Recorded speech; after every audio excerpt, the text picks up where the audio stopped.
even though there's so many details in Judaism, but there's one picture behind everything, which is to connect to Hashem. Now, there's many mitzvot, there's thousands of mitzvot, and there's thousands of details of how to keep the mitzvah, but it all boils down to one picture. Now, if you lose this big picture, it could get depressing and sad. You know, even though it might sound simple, but it's sometimes easy to lose the general meaning of everything and to forget about the grand concept of the mitzvah. So in the end of the class today, we're going to discuss about the big picture. We're going to focus on the large picture of everything. Now, you know, an average person is asked every day to do many tasks. You know, you have to deal with your friends, with your parents. You could be an employee, you could be an employer. You have a spouse. If you're a Jew, you have an unlimited list of dealing with Torah and mitzvot. And many days you have to be in many places in one day. You have to be in many circumstances in one day. You have to change your situations in one day. The question is, how could everything make sense? How is it possible to deal with all of this in one day? You know, if something drastic happens, how do you deal with it? How do you continue living your life peaceful even after a drastic situation? How can I preserve myself? Who am I really? So this is issues we have throughout the day, week, month, and throughout our life. In the end of today's class, we're going to realize how all this boils down to one main point, and that is serving God. Now, serving God is the grand picture of everything. And this will bring you tremendous peace in your life. Think what's the center and what's the main center and element of your life. What is the most important concept of your entire life? You might say your family, you might say your loved ones, your friends. But today we're going to discuss what is this most important element of your entire life. So we're going to begin with this week's Torah portion right here in text 1a. The Torah portion begins with the words of God to the Jewish people. If you listen to my laws and you follow the laws of the Torah, good things will happen to you. That's how the Torah begins. Keep what I ask you, you will have all the good you need. In the first verse, it uses an unusual word. If you see the word akev, which is completely unusual, akev means because. Now, akev also happens to be the name of the parsha. What does akev mean? So, the Ramban, which is a commentary on the Chomesh, explains that akev means because, which means the Torah is telling you, if you keep the mitzvot, and if you learn Torah and you do the mitzvot, you are doing it in order to get a reward. It's in order to get rewarded for the mitzvah you do. But wait a minute. I mean, isn't this opposite of what we all know about keeping Torah and mitzvot? Keeping the Torah and doing the mitzvah is a concept of its own. It's not a means to an end. It has a meaning on its own. All of Judaism and all the details of Judaism is for one point, to serve Hashem. We learn Torah to connect with Hashem. We do many mitzvot to connect with Hashem. And that's it. Everything that comes out of it is only an outcome. But if you lose the point, which is to just do the Torah and mitzvot, you lost everything. As it's written in the words, text number 2, as written in an early Italian philosopher, Rabbi Moshe Chaim Luzalo, from Italy, born in the year 1707 and passed in the year 1747. And he explained as follows. He summed the entire Judaism up as follows. He said, Judaism is like an iron to a magnet. The entire purpose of Judaism is to serve and get closer to Hashem. That's it. Everything else comes after. We're going to discuss soon. It's like doing a favor for somebody. Everything else comes later. The most important is doing the favor. You're not doing the favor because you're going to get something in return. That's not what it should, why you should do people a favor. So Torah and mitzvot are means for something else. For what? To connect with Hashem. That's it. That's its purpose. Now, it seems pretty simple. It doesn't seem like a big deal. Isn't it obvious that the purpose of Torah and mitzvot is to connect with Hashem? And this is the depth of the Torah and the mitzvot. Well, we're going to bring today an explanation of one of the great Jewish thinkers, the Maharal Miprag. For those of you that have been in Czechoslovakia in the Prague synagogue, so the Maharal of Prague was a great commentary and explained the Torah, the Talmud, and the Mishnah, and the Chumash in many different explanations. So as you all know, the Pirkei Avot, which we say in the summer months, starting from Passover till the high holidays, it says in Pirkei Avot, Rabbi Gamliel, the son of Rabbi Yehuda, said, it's important to study Torah and work, because if you study Torah and you work, it will save you from sin. And number 2, he says in text 3, that it's important to be involved in communal affairs. Now think about it. Aren't these two opposites? Studying Torah and communal affairs? Why do they come together? So the Maharal explains that studying Torah has the same global scope as communal affairs. And he explains it through the idea of doing a mitzvah. Mitzvot have many details. Torah is intellectual and much more general. So again, let's pick the mitzvah of shaking the lulav. So you have the lulav, you have the etrog, you have the shape of the lulav, you have the lulav cannot be ripped apart. The hadassim, the aravot, it has to be a certain measurement. You have to make a blessing a certain time of the day, a certain day of the year. A lot of details are involved when it comes to do a mitzvah. Torah study is more general. Communal affairs is more general, as we're going to explain.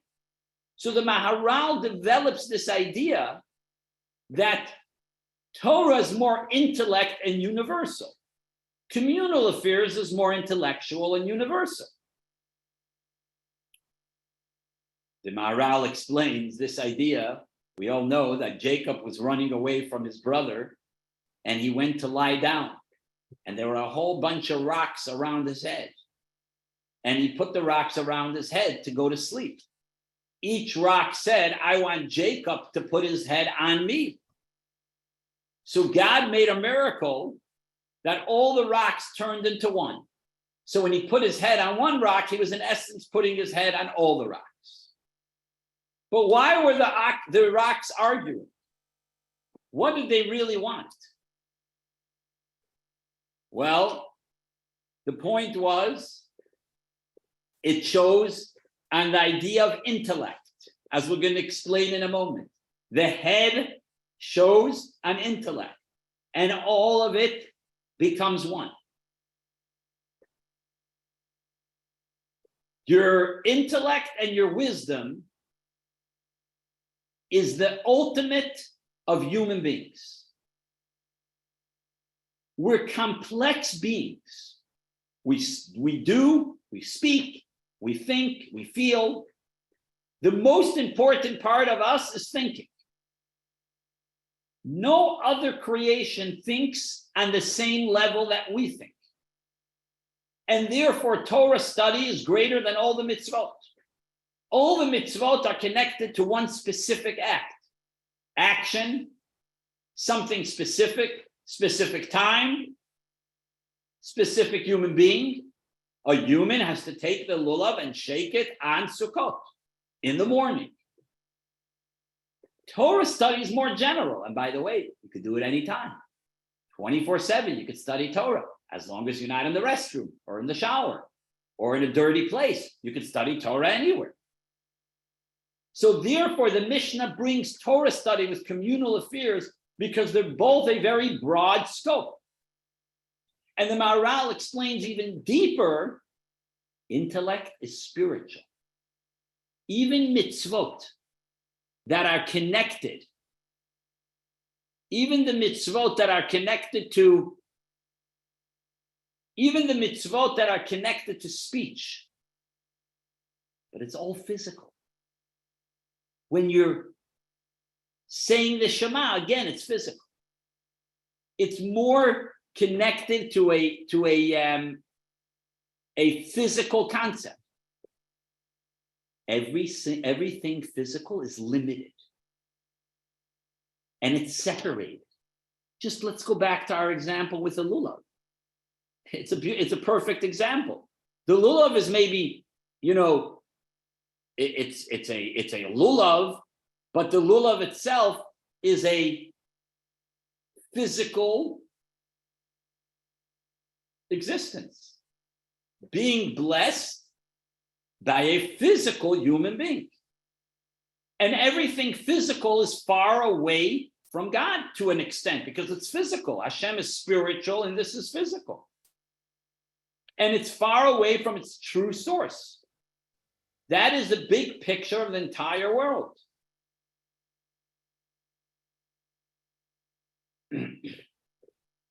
Hashem is ultimate unity. Only what's in the realm of Hashem is complete unity. The further it is, through many contractions, the further it is from Hashem. So Hashem is so spiritual. Think about the sun. The further you get away from the sun, the less sun there is.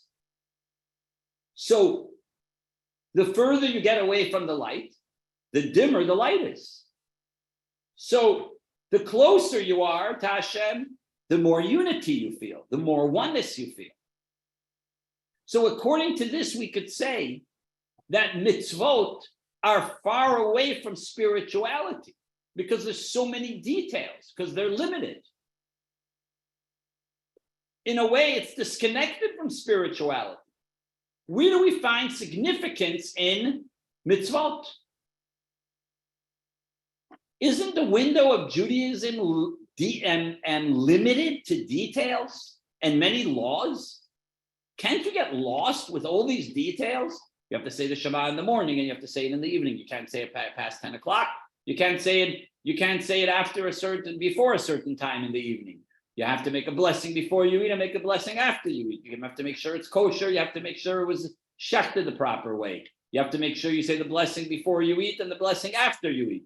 You have to make sure to wear the tzitzit and put on the tefillin a certain way. You have to light the Shabbat candles a certain way. You have to go to the mikvah a certain way. Certain amount of water. You have to be covered in the water. You can't have any band-aids on. I mean, the laws just go on and on and on, and the details are just unlimited to almost millions of details.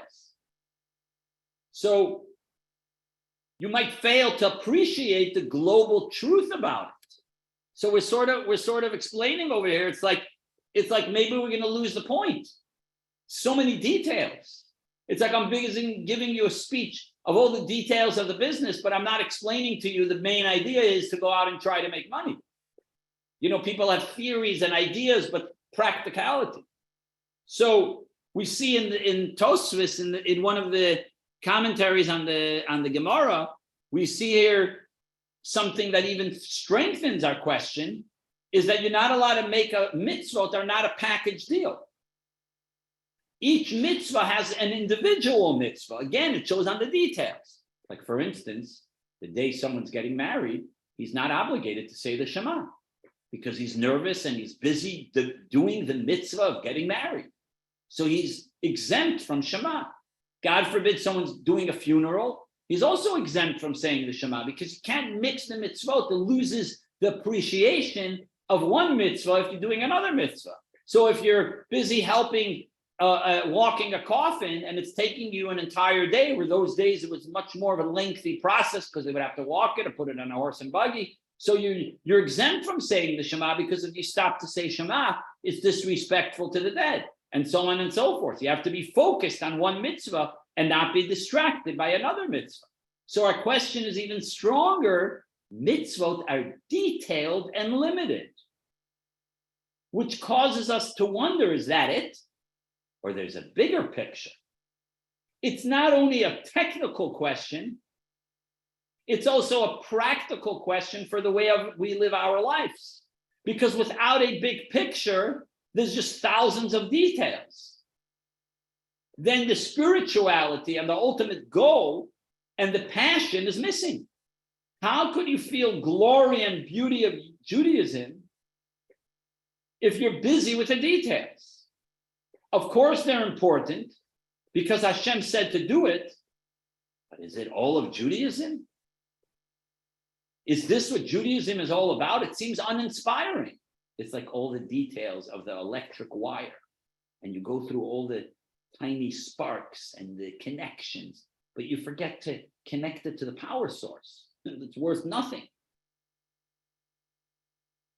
We understand that Torah study is a direct connection with Hashem because you're thinking what Hashem thinks, but what's with the mitzvot? Where is my connection by doing mitzvahs?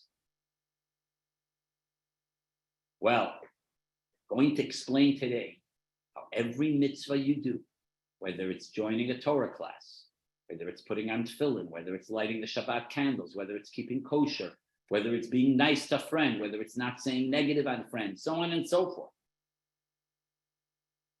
There is, in the heart of every mitzvah, is a connection with Hashem. And this is the main idea of every mitzvah. It makes no difference how big the mitzvah is or how small it is, or tiny mitzvah. The greatest idea of the smallest mitzvah you're doing, you can maybe just kiss the mezuzah. No matter what it is the greatest connection to Hashem. Think of the concept here that he says in text number 9. Fascinating idea. If a great king goes to a simple person, maybe he's even homeless, and he asks him to do him a favor, the king asks the homeless individual, could you please do me a favor? Just by the man doing the king a favor, or even by asking him to do him a favor, all of a sudden the man feels so proud of himself. He feels so good. He feels so uplifted. The king just changed his life. When Hashem, the king of all kings, asks us to do something, just that alone is the biggest privilege that we're supposed to feel. The connection to Hashem, that he asked me to put on tefillin. He asked me to light the candles. He asked me to shake the lulav. Wow. That is just alone, the thought of that is fascinating. And this idea is from the portion that we're reading today, which is Akev. Akev, as I said, means because. There's something special in every mitzvah.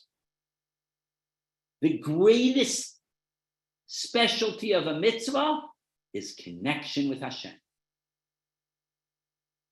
Torah study, it's not for something else. Mitzvah is not for something else. It's just for connecting with Hashem. Of course, you might get knowledge. You might become smarter. You might gain more laws. But you're studying Torah because you want to connect with Hashem. Look at how the Maimonides describes the purpose of religious service in this world. The Maimonides says, the purpose of this entire service in this world, your entire reason of existence, is for your reward in the world to come. That's what he says. Therefore, the Torah promises you that you're going to have comfort in this world if you study Torah. You're going to have all the comfort you need. Why? Because Hashem wants you to get the world to come. So if you don't have any money, you can't study Torah because you're stressed out with making a living. If you don't have money, you can't send your kids to Jewish school. You can't buy a pair of tefillin. You can't do anything. So the purpose of Torah and mitzvot is to receive the reward in the world to come. But afterwards, the Maimonides says something very sharp in text 11b. And he explains to us the golden truth that we learned before about Judaism. He said the ultimate goal is to have an intimate relationship with Hashem, which ultimately loves us. Every mitzvah, every minute you study Torah is another opportunity to strengthen your experience and a loving relationship with Hashem. The reward will come later, but that's not the goal. The goal is not the reward. The goal is to create a loving relationship with Hashem. Do parents help their children because they're looking for a thank you? Or they want the children to help them in return? Do you help your spouse because you're looking for a favor in return? Of course, sadly, sometimes the answer is yes, whether it's parents or a spouse. But ultimately, the truth is we're all doing it because we want a relationship with our loved ones. It's objective. It's not the means to something else. Reward is great, but that's not the ultimate goal. Torah and mitzvot is the goal to have a relationship with Hashem. There is nothing greater than that. It brings us to even a greater level than life itself. What's the unifying theory of life? What brings it all together? What can bring peace once and for all? Listen to the answer. What's going to bring peace in the world amongst all of us? What's going to bring us all together and bring the Mashiach? To serve and to connect with Hashem. That's it. From today on, sleep good at night. Because your life has just become dramatically simplified and unified.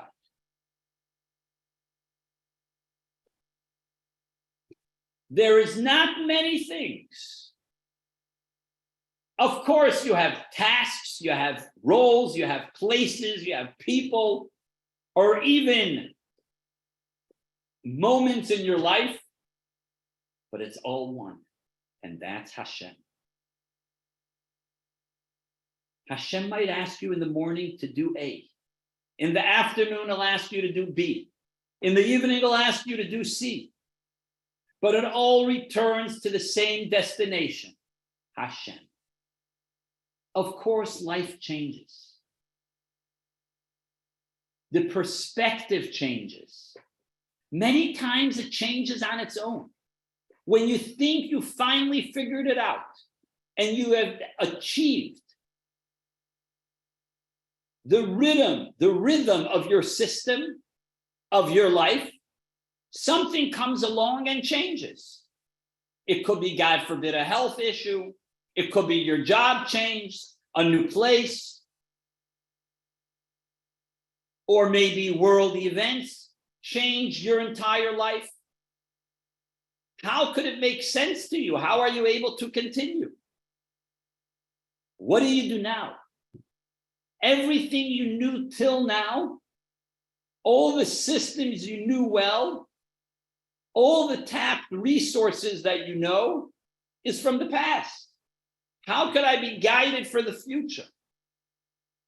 The answer is the same answer, God himself. He will tell you, and he will orchestrate to you what you have to do. As long as you read the signs and don't be stuck with the past, then you will succeed in serving Hashem. Wherever and whenever, connect to the ultimate point, which is Hashem himself. And when you assume that attitude, you'll be at peace and widely successful at anything you do.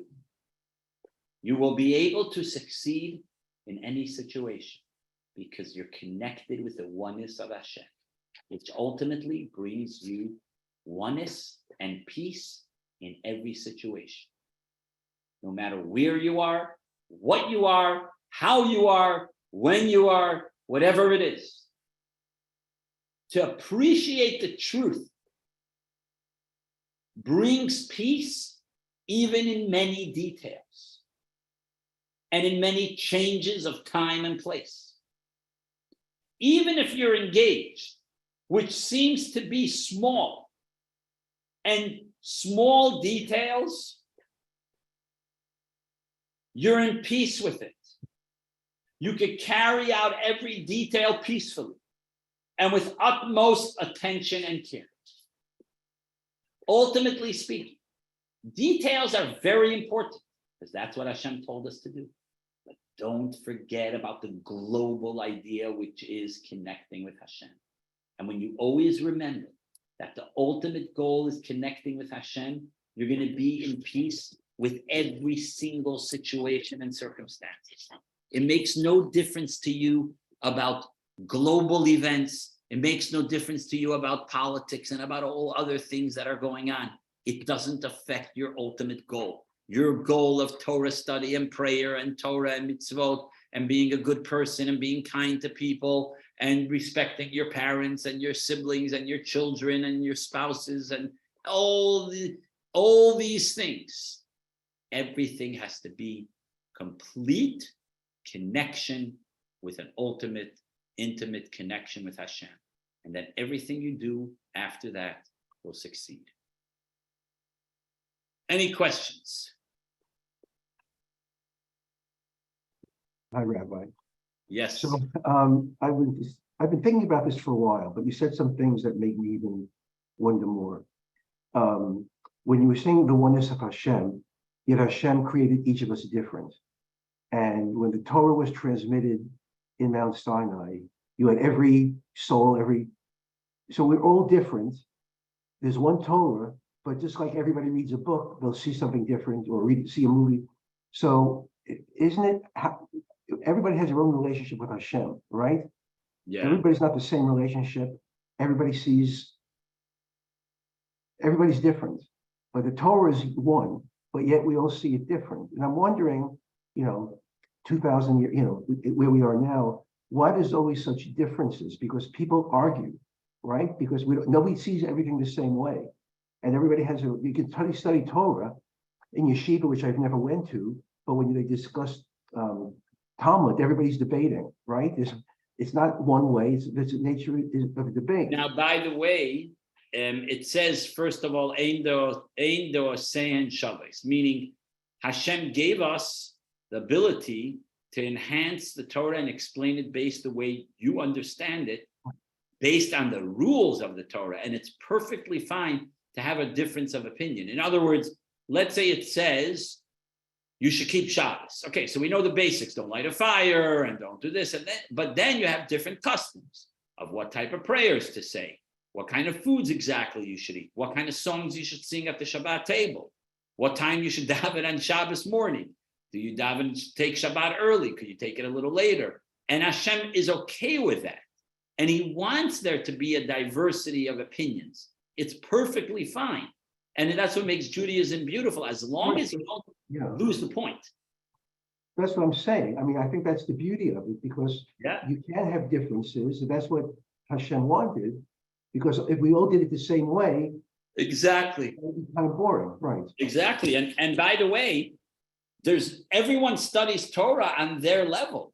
Meaning you could have a great Rosh Yeshiva and he studies plenty parts of the Talmud and he's much smarter. Maybe he's engaged in a lot of sections of the Talmud and understands opinions and commentaries. And then you have someone else that also spends his time studying Torah, but more on a simple level, each one to theirs. Yes. And I think in Judaism, it's the same way. Not all of us practice the same way. As long as we follow the basic rules of Shabbat and kosher and, the basic ideas that we have to keep, and those ideas, then there's details of how to keep other things and how much we're capable of doing. Even in growing a beard, the Rebbe has told people that asked, should they grow a beard? So the Rebbe said, it depends on your custom. Of course, ultimately, the ultimate idea is, it's the holiest, highest level is to grow a beard. But if somebody's not ready for it and he's not on that level yet, then it doesn't mean that if he takes off his beard, he's doing a sin. But, just an extreme example. Anyways. All right. So, of course, details are important, 100%. And differences of opinions are important. But we used to have a saying in yeshiva, the teacher would always say, we agree to disagree. Right. That's what's very important. So as long as we agree to disagree, it's a healthy relationship. Or have respect for each other. That's right. Yes. Thank you. That was great. Thank you, Hilda. Hi, Rabbi Mann. I got the invitation. How are you? Baruch Hashem. How's everybody? Everybody's good. How's everyone? Exciting about the wedding, right? Yes, we're so excited. If you happen to be in town, we would be honored to have you. Well, I'm not, but I'm gonna try my best. Okay. But I'm sending my response in the next couple of days. Perfect. How is Sippy? Is she good? Sippy's good. She hears you. I think she hears you. I miss her a lot. Yes. We would love to see you next time you come, or maybe if we're in New York, we'll make a ride to Baltimore to come visit you. Oh, that would be absolutely unbelievable. We would love to come by. What's on the menu? What's on the menu? Whatever you want. All right. Thank you. That's very kind of you. Brian is in Costa Rica right now with my family. Nice. Yes. Your husband went also? No. Brian went with his wife and his children.